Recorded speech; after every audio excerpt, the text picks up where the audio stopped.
Hello everyone, myself Monica Yadav. Today I am going to teach you 8th class geography chapter 1 resources. Anything that can be used to satisfy a need is resource like water, textbook.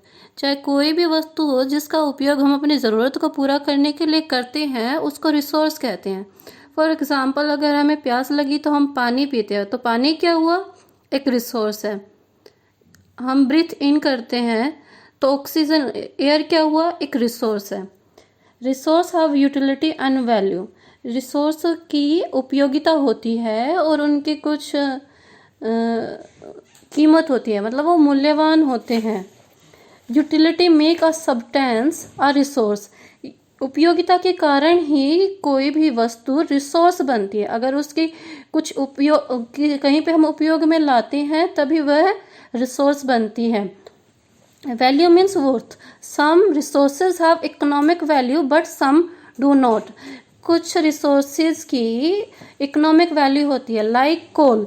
कोल का आर्थिक कीमत होती है, मतलब उसके बाजार में कीमत होती है, परंतु कुछ रिसोर्सेज की इकोनॉमिक वैल्यू नहीं होती. For example landscape, but these both are resources.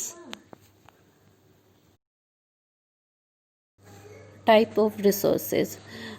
ये बहुत प्यारा फ्लो चार्ट है, रिसोर्सेज को डिस्क्राइब करता है कितने टाइप्स के होते हैं. तो रिसोर्सेज को क्लासिफाइड किया जाता है 3 कैटेगरीज में. एक तो natural resources, human made resources या मैन मेड रिसोर्सेज जिन्हें कहते हैं.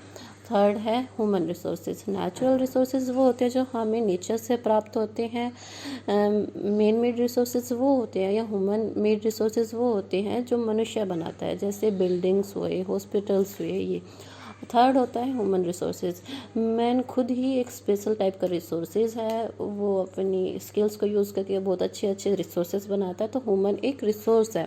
फिर उसके बाद नेचुरल रिसोर्सेज को डिफरेंट बेसिस के ऊपर और क्लासिफाइड किया गया है, जैसे on the basis of development की नेचुरल रिसोर्सेज का डेवलपमेंट कैसे हुआ है उसके बेसिस पे रिसोर्सेज को क्लासिफाइड किया गया है 2 टाइप्स में, एक्चुअल और पोटेंशियल.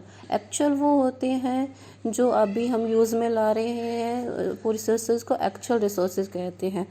पोटेंशियल रिसोर्सेज वो होते हैं जिनको हम अभी यूज़ में नहीं ला रहे हैं परंतु हम उनको फ्यूचर में यूज़ में ला सकते हैं. The basis of origin. Origin के बेस पे 2 टाइप्स के होते हैं, अबायोटिक और बायोटिक. अबायोटिक अजैविक होते हैं जो जीवित नहीं होते, और बायोटिक क्या होते हैं, जो जीव होते हैं, जैसे कि मनुष्य हुआ, प्लांट्स हुए, एनिमल हुए.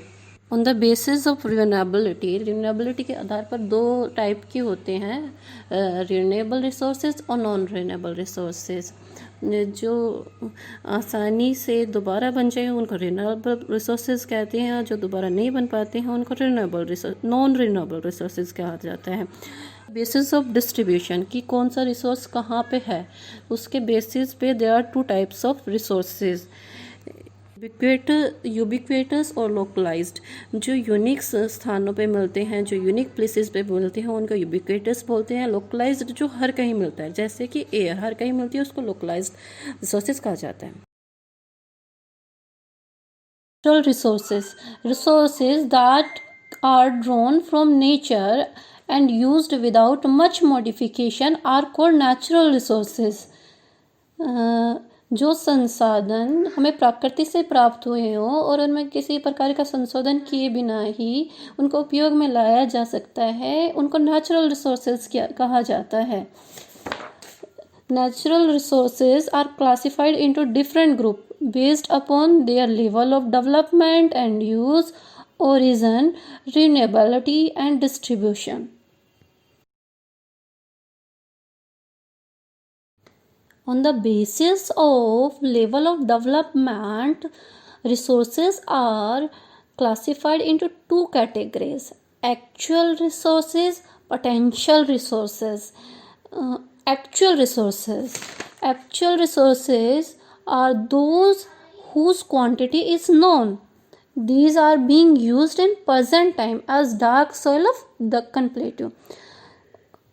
उन रिसोर्सेज को एक्चुअल रिसोर्स माना जाता है जिनकी मात्रा हमें पता हो कि ये कितनी मात्रा में उपलब्ध है और इस समय ये यूज़ हो रहे हों, ऐसे रिसोर्सेज को एक्चुअल रिसोर्सेज कहा जाता है।